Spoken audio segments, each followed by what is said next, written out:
Surface ടെൻഷൻ്റെ അടുത്ത consequence ആണ് എന്ത്? Capillary rice.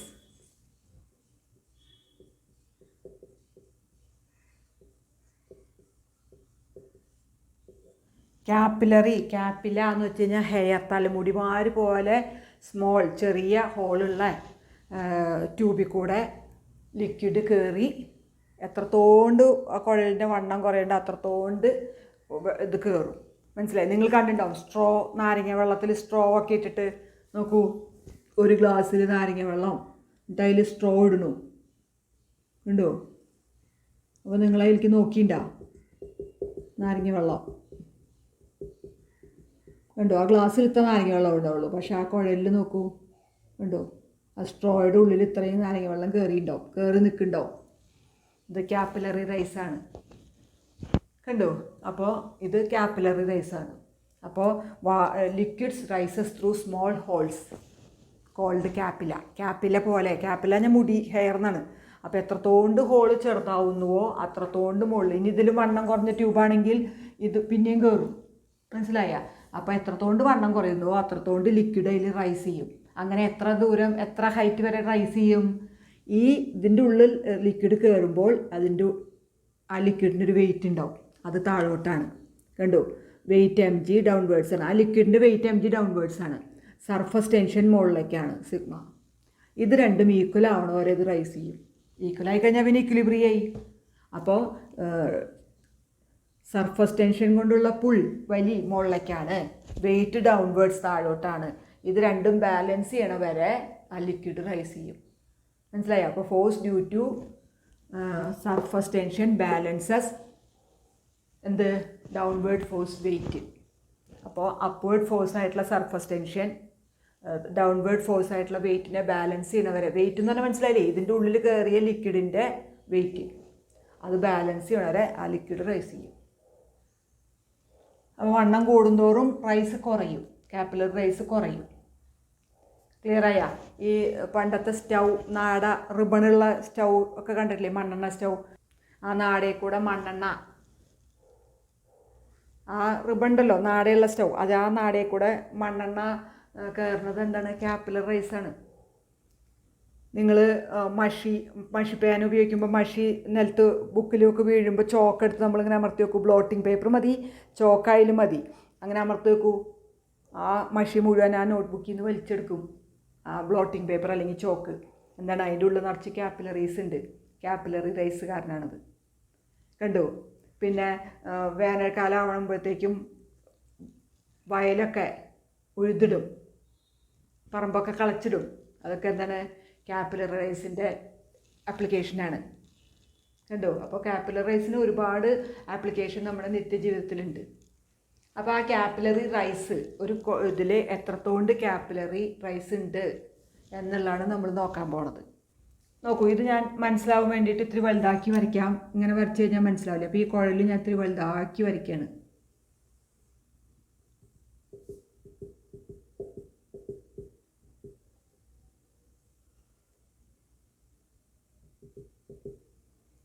കണ്ടോ? ഈ ആംഗിൾ തീറ്റ. ഇനി നോക്കൂ, ഈ ട്യൂബിൻ്റെ റേഡിയസ് എ, ഇതുവരെ ഈ ട്യൂബിൻ്റെ റേഡിയസ് എ ആണ്. ഇനി നോക്കൂ, ഈ വാട്ടറിൻ്റെ സർഫസാണ്, ഈ കുഴലിൽ വെള്ളം കയറി. കണ്ടോ? ഈ സർഫസാണ് ഇങ്ങനത്തെ കാണിച്ചിരിക്കുന്നത്. ഇതെന്താണെന്ന് ഇത് കഴിഞ്ഞിട്ട് പറയാം. അപ്പോൾ ഇത് ശരിക്കും നമുക്കിങ്ങനെ മുഴുവനാക്കിയാൽ കണ്ടോ ഇങ്ങനെ വരും. ഇതിൻ്റെ സെൻറ്റർ, ആ സ്പിയർ പോലെ വരച്ചതിൻ്റെ സെൻറ്റർ, അപ്പോൾ അതിൻ്റെ റേഡിയസ് ക്യാപിറ്റൽ R. കണ്ടോ? ഇനി നമ്മളിത് കൂട്ടി വരയ്ക്കുക. അപ്പോൾ ഈ ആംഗിൾ തീറ്റയാണെങ്കിൽ ഇതും എന്താവും? തീറ്റയാവും. കണ്ടോ? തീറ്റയാവും. ഇത് ട്യൂബിൻ്റെ റേഡിയസ് നമുക്ക് A എന്ന് എടുക്കാം. നോക്കൂ, ഈ എയും ഈ ആറും ഈ തീറ്റയും തമ്മിലുള്ള റിലേഷൻ എന്താ? തീറ്റയുടെ അഡ്ജസൻറ്റ് സൈഡ് അല്ലേ A, ഹൈപ്പോട്ടന്യൂസ് അല്ലേ R, സമീപവശാണ് A, കർണാണ് എന്ത്? R. അപ്പോൾ നമുക്കിവിടെ ആദ്യം എന്ത് എഴുതാം? കോസ് തീറ്റ ഈക്വൽസ് എന്ത് എഴുതാം? A/R. അപ്പോൾ ആറിനെ ഇങ്ങോട്ട് എടുക്കുക, കോസ് തീറ്റേനെ ഇങ്ങോട്ട് എടുക്കുക. അപ്പോൾ നമുക്ക് ഈ R കണ്ടുപിടിക്കാം. എന്താണ്? R ഈക്വൽസ് ഈ കോസ് തീറ്റേനെ ഇങ്ങോട്ട് എടുക്കുക, ആറിനെ ഇങ്ങോട്ട് എടുക്കുക, A/cos തീറ്റ. ഇനിയിപ്പോൾ തന്നെ നമ്മൾ പറഞ്ഞു കഴിഞ്ഞാണ് excess pressure PI minus PO equals 2S/R എന്ന് പറഞ്ഞാലേ ആ ആറിന് ഈ വില കൊടുക്കുക. അപ്പോൾ 2S/Rൻ്റെ സ്ഥാനത്ത് എന്ത് കൊടുക്കാം? A/cos θ എന്ന് കൊടുക്കാം. അപ്പോൾ എന്ത് കിട്ടും? 2S ഈ cos θ മുകളിലേക്ക് പോവും. 2S cos θ/A എന്ന് കിട്ടും. ഇതാണ് PI മൈനസ് PO എക്സസ് പ്രഷറിന് നമുക്ക് കിട്ടിയത്. ഇനി അതേസമയം നമുക്ക് എന്താണ് PI minus PO pressure depth relation കണ്ടോ? ഇത്ര താഴ്ചയിൽ അതിൽ ഇതുണ്ട്, എന്ത് ഉണ്ടോ? ഇത്ര ഇതിൽ അതിൽ ലിക്വിഡ് ഉണ്ട്. അപ്പോൾ പ്രഷർ കാണാനുള്ള ഫോർമുല നമ്മൾ കാലത്ത് കുറച്ചും എടുത്തല്ലേ, HρG. അപ്പോൾ PI മൈനസ് PO ഈക്വൽസ് എന്താണ്? H ഹൈറ്റിലാണ് ഇതിൽ, H ഹൈറ്റ് അല്ലെങ്കിൽ ഡെപ്ത് നമ്മൾ പറഞ്ഞു കഴിഞ്ഞാണ് HρG കണ്ടോ? അപ്പോൾ PI മൈനസ് POന് വീണ്ടും ലെഫ്റ്റ് സൈഡ് രണ്ടിൻ്റെ ഈക്വലാണ്. ലെഫ്റ്റ് സൈഡ് ഈക്വലായി എന്തുണ്ടാവും? റൈറ്റ് സൈഡ് ഈക്വലോ. അപ്പോൾ ഒന്നാമത്തെ ഇക്വേഷൻ ഇത് രണ്ടാമത്തെ ഇക്വേഷൻ. അപ്പോൾ ഒന്നിൻ്റെയും കണ്ടോ PI മൈനസ് PO ആണ് നമുക്ക് കിട്ടിയത്. PI minus PO equals 2S/A/cos θ. അപ്പോൾ 2S cos θ/A. ഇനി ഇത് PI മൈനസ് PO ആണ്. PI മൈനസ് PO എന്ന് പറഞ്ഞാൽ HρG ആണ്. അപ്പോൾ ഇതിൻ്റെ ഒന്നാമത്തെയും രണ്ടാമത്തെയും ഇക്വേഷൻ്റെ ഇടതുഭാഗം സെയിം ആണ്. അപ്പോൾ വലതുഭാഗങ്ങൾ സെയിം ആണ്. HρG ഈക്വൽസ് എന്താണ്? 2S cos θ/A കണ്ടോ? 2S cos θ/A. അപ്പോൾ നമുക്ക് H അല്ലേ കണ്ട ക്യാപിലറി റൈസ്, Hനെ അവിടെ നിർത്താം. 2S S എന്ന് പറഞ്ഞാൽ നമ്മൾ സർഫസ് ടെൻഷൻ സിഗ്മയായിട്ട് എടുത്താൽ അതായാലും മതി. 2S cos θ/A ρGനെ അങ്ങോട്ട് എടുക്കാം. അപ്പോൾ A ρG കണ്ടോ? ഇതാണ് ക്യാപിലറി റൈസ് കാണാനുള്ള ഫോർമുല. അപ്പോൾ ക്യാപിലറി റൈസ് കാണാനുള്ള ഫോർമുല എന്താണ്? 2S cos θ/A ρG കണ്ടോ? അപ്പോൾ നമ്മൾ ഇവിടെ വരച്ചിരിക്കുന്ന ഈ ട്യൂബ് നമ്മൾ സെപ്പറേറ്റ് ആയിട്ട് ഇങ്ങോട്ട് മാറ്റി വരച്ചു. അതിൻ്റെ മെനിസ്കസ് അല്ലെങ്കിൽ സർഫസ് ഇങ്ങനെയാണ്, കോൺകേവ് കുഴിഞ്ഞതാണ്. അപ്പോൾ ഈ സർഫസും കണ്ടു, ഈ ലിക്വിഡ് സർഫസും ഈ സോളിഡും തമ്മിലുള്ള ആംഗിൾ തീറ്റ നമ്മളിവിടെ മാർക്ക് ചെയ്തു. ഇനി ഈ ട്യൂബിൻ്റെ റേഡിയസ് ആണ് ഈ സ്മോൾ എ എന്ന് പറയുന്നത്. ഈ സർഫസിനെ നമ്മളിങ്ങനെ മുഴുവനാക്കി വരച്ചാൽ ഒരു ഡ്രോപ്പ് പോലെ കിട്ടും, ഡ്രോപ്പ് അല്ലെങ്കിൽ ഒരു സ്പിയറിൻ്റെ ആകൃതി കിട്ടും. അപ്പോൾ അതിൻ്റെ റേഡിയസ് ആണ് എന്ത്? R എന്ന് പറയണത്. അപ്പോൾ ഈ ആംഗിൾ തീറ്റയാണെങ്കിൽ ഇതിൻ്റെ ഉള്ളിലത്തെ ഈ ആംഗിൾ തീറ്റയാവും. ഈ തീറ്റയും എയും ആറും തമ്മിലുള്ള റിലേഷൻ എന്താ? സമീപവശമാണ് A, കർണമാണ് R. അപ്പോൾ cos θ ഈക്വൽസ് A/R. അപ്പോൾ R ഈക്വൽ ടു എന്ത് കിട്ടി? A/cos θ കിട്ടി. ആറിനെ ഇങ്ങോട്ട് എടുക്കുക, cos θനെ ഇങ്ങോട്ട് എടുക്കുക. അപ്പോൾ A/cos θ. ഇനിയിപ്പോൾ തന്നെ നമ്മൾ പറഞ്ഞു കഴിഞ്ഞാൽ ഡ്രോപ്പിൻ്റെ ഉള്ളിലത്തെ excess pressure PI minus PO equals 2S/R. ഇത് ഡ്രോപ്പ് പോലെയാണ് കണ്ടു. ഒരു ഭാഗം താഴെ ഒരു ഭാഗം നമ്മൾ മുകളിലേക്ക് എക്സ്റ്റെൻഡ് ചെയ്ത് വരച്ചു നിങ്ങൾക്ക് മനസ്സിലാവാനായിട്ട്. അപ്പോൾ PI minus PO equals 2S/R. അപ്പോൾ ഈ ആറിന് നമുക്ക് എന്ത് കൊടുക്കാം? A/cos θ കൊടുക്കാം. അപ്പോൾ cos θ മുകളിൽ പോയി. 2S cos θ/A. ഈ S എന്ന് പറയുന്നത് സിഗ്മയാണ് കേട്ടോ, സർഫസ് ടെൻഷനാണ്. സിഗ്മ എന്ന് നമ്മൾ ആദ്യം എടുത്തത്, അത് S ഏത് അക്ഷരം എടുത്താലും കുഴപ്പമില്ല. ചില ബുക്കിൽ T എന്ന് കാണാം, ഏതായാലും കുഴപ്പമില്ല. അപ്പോൾ PI minus PO equals 2S cos θ/A. ഇനി അതേസമയം പ്രഷർ എന്താണ്? ഇത്രയും ഹൈറ്റ് അതിൽ അല്ലെങ്കിൽ ഇത്രയും ഡെപ്തിൽ അതിൽ വാട്ടർ ഉണ്ടെങ്കിൽ അതിൻ്റെ പ്രഷർ കാണാനുള്ള ഫോർമുല നമ്മൾ ഓൾറെഡി പറഞ്ഞു കഴിഞ്ഞാൽ എന്താണ്? HρG. അപ്പോൾ PI minus PO equal to H എന്ന് പറഞ്ഞു കഴിഞ്ഞാൽ ഇതിൽ എത്ര ഹൈറ്റിൽ ലിക്വിഡ് കയറിയിട്ടുണ്ട്, റോ എന്ന് പറഞ്ഞു കഴിഞ്ഞാൽ ഈ ദ്രാവകത്തിൻ്റെ ലിക്വിഡിൻ്റെ ഡെൻസിറ്റി, G എന്ന് പറഞ്ഞു കഴിഞ്ഞാൽ ഗ്രാവിറ്റി കണ്ടോ? അപ്പോൾ PI minus PO equal to HρG. രണ്ടാമത്തെ ഇക്വേഷൻ കിട്ടി. അപ്പോൾ രണ്ടിൻ്റെയും ഇടതുഭാഗം PI മൈനസ് PO ആണ്, എക്സസ് പ്രഷറാണ്. അപ്പോൾ PI മൈനസ് PO ഇടതുഭാഗം തുല്യമാണ്. അപ്പോൾ വലതുഭാഗം HρG equals 2S cos θ/A. അപ്പോൾ ഇതിൽ നിന്ന് H equal to 2S cos θ/A ρG കണ്ടോ? ഇവിടെ മുകളിലുള്ളത് ഇവിടേക്ക് എത്തി. അപ്പോൾ ക്യാപിലറി റൈസ് എത്രയാണെന്നറിയാം? സിഗ്മ S അല്ലെങ്കിൽ സിഗ്മ സർഫസ് ടെൻഷനാണ്. cos θ ഈ ആംഗിൾ നമ്മൾ മെഷർ ചെയ്യാം. A ഈ ട്യൂബിൻ്റെ റേഡിയസ് ആണ്. റോ ഇതിൻ്റെ ഉള്ളിലത്തെ ലിക്വിഡിൻ്റെ ഡെൻസിറ്റിയാണ്. G ഗ്രാവിറ്റിയാണ്. അപ്പോൾ എത്രത്തോണ്ട് ക്യാപിലറി റൈസ് ഉണ്ടായി എന്ന് നമുക്ക് മെഷർ ചെയ്യാം കണ്ടു. അപ്പോൾ ക്യാപിലറി റൈസ് വളരെ ഇമ്പോർട്ടൻ്റ് ആണ്, ഇടയ്ക്ക് ചോദിക്കാറുണ്ട്. അപ്പോൾ ക്യാപിലറി റൈസിൽ ഇനി ഇതിൽ നിന്ന് സർഫസ് ടെൻഷൻ്റെ ഫോർമുല നമുക്ക് എടുക്കാട്ടോ. എസ്സിനെ ഇവിടെ നിർത്തിയിട്ട് ബാക്കിയുള്ളതിനെ ഇങ്ങോട്ട് എടുത്താൽ മതി. അപ്പോൾ S ഈക്വൽ ടു എന്ത് വരും? എസ്സിനെ അവിടെ നിർത്തുക, ബാക്കിയുള്ളതിനൊക്കെ ഇങ്ങോട്ട് എടുക്കാം. HA ρG എന്ത് കിട്ടി? 2 cos θ അല്ലേ? എച്ച് ഇവിടെ ഉണ്ട്, ഈ എസ്സിനെ അവിടെ നിർത്തി, എയറോജിനെ ഇങ്ങോട്ട് എടുത്തു. അപ്പോൾ 2 cos θ. അപ്പോൾ നമുക്ക് സർഫസ് ടെൻഷൻ കാണാൻ ഈ ഫോർമുല ഉപയോഗിക്കാം. കണ്ടോ, HAρg/2 cos θ. അപ്പോൾ ഇതാണ് സർഫസ് ടെൻഷൻ്റെ അടുത്തൊരു പ്രായോഗിക ഉപയോഗം, കാപ്പിലറി റൈസാണ്. കണ്ടോ, അപ്പോൾ ഇതും വളരെ ഇമ്പോർട്ടൻ്റ് ആണ്. പിന്നെ നിങ്ങൾ ഇഷ്ടികയൊക്കെ വെള്ളം ഒഴിച്ച് നോക്കൂ. ഇഷ്ടികയിൽ വെള്ളം ഒഴിച്ച് നോക്കുക, എത്ര വെള്ളം ഒഴിച്ചാലും അതിങ്ങനെ വീണ്ടും വീണ്ടും വലിച്ചുകൊണ്ടിരിക്കും. എന്താ, ആ ഇഷ്ടികയുടെ ഉള്ളിൽ ചെറിയ ചെറിയ ഈ കാപ്പിലറി റൈസ് ഉണ്ട്. കണ്ടോ, ചെറിയ ചെറിയ സൂക്ഷ്മങ്ങളുണ്ട്, അതിങ്ങനെ വെള്ളം അങ്ങനെ അബ്സോർബ് ചെയ്യും. അതുകൊണ്ടാണ് വെള്ളം ഒഴിച്ച് കഴിഞ്ഞാൽ വെള്ളം നമുക്ക് എവിടെയാണെന്ന് തന്നെ കാണുന്നില്ല, അത്രയ്ക്ക് അപ്പോഴത്തേക്കും അത് അബ്സോർബ് ചെയ്ത് പോയി. അപ്പോൾ അതൊക്കെ ബ്രിക്സിൽ കണ്ടോ കാപ്പിലറീസ് ഉണ്ട്. അപ്പോൾ അതിൽ ഒക്കെ വെള്ളം നിറയും.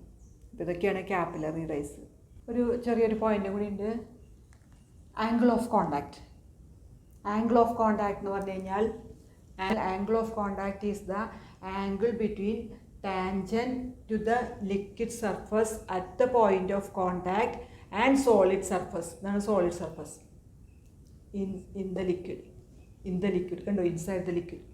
അപ്പോൾ ആംഗിൾ ഓഫ് കോണ്ടാക്ട് എന്താ വെച്ചാൽ എന്താ പറയുക, angle between tangent to the liquid surface at the point of contact and solid surface inside the liquid. കണ്ടോ, ഇതാണ് ലിക്വിഡ്, ഇത് ലിക്വിഡാണ്.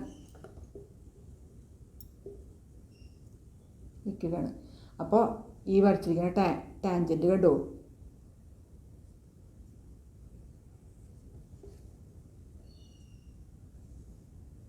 ഇത് സോളിഡ് സർഫസും കണ്ടോ, ഇത് ലിക്വിഡ് ഡ്രോപ്പ് എന്തെങ്കിലും ആയിക്കോട്ടെ. അപ്പോൾ അവിടെ നമ്മളൊരു ടാൻജൻറ്റ് വരച്ചു.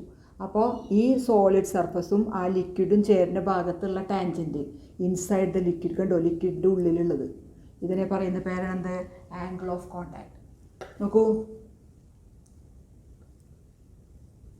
കണ്ടോ, ഇതൊരു ബബിള്. അപ്പോൾ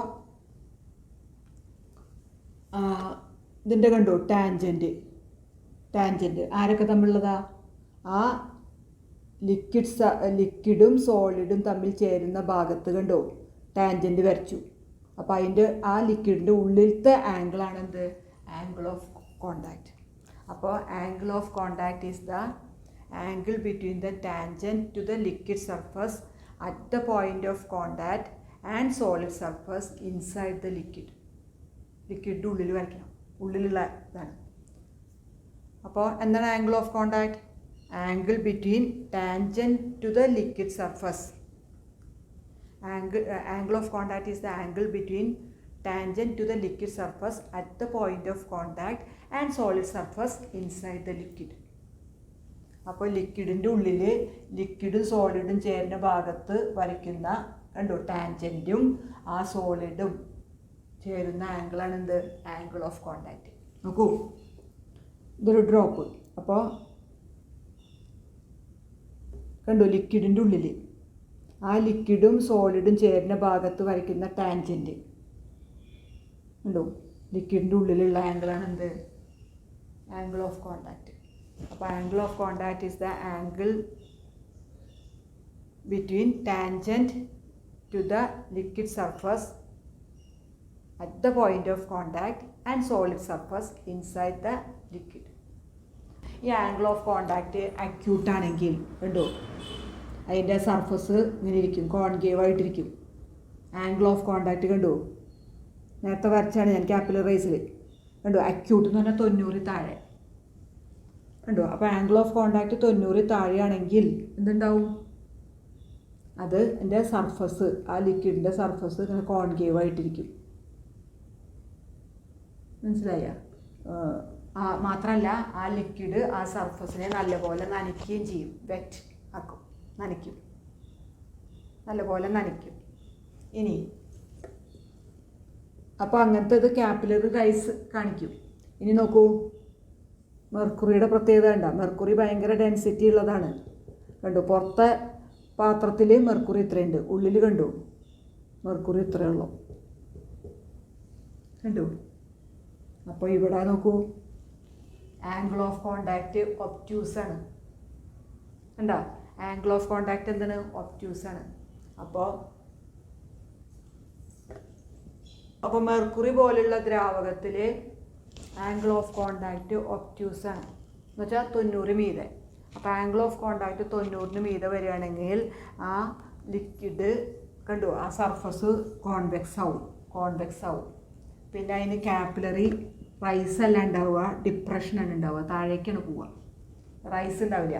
അപ്പോൾ പുറത്തുള്ളതിൽ കണ്ടു ഇത്ര ഹൈറ്റിൽ മെർക്കുറി ഉണ്ട്, ഉള്ളിലത്തെ കുഴലിൽ നോക്കൂ മെർക്കുറി താഴെ കിടക്കുക, സർഫസ് കണ്ട കോൺവെക്സ് ആയിട്ടാണ് നിൽക്കുക കണ്ട. അപ്പോൾ അത് ആ ലിക്വിഡ് ആ സർഫസിനെ നനയ്ക്കില്ല, പെറ്റാക്കില്ല.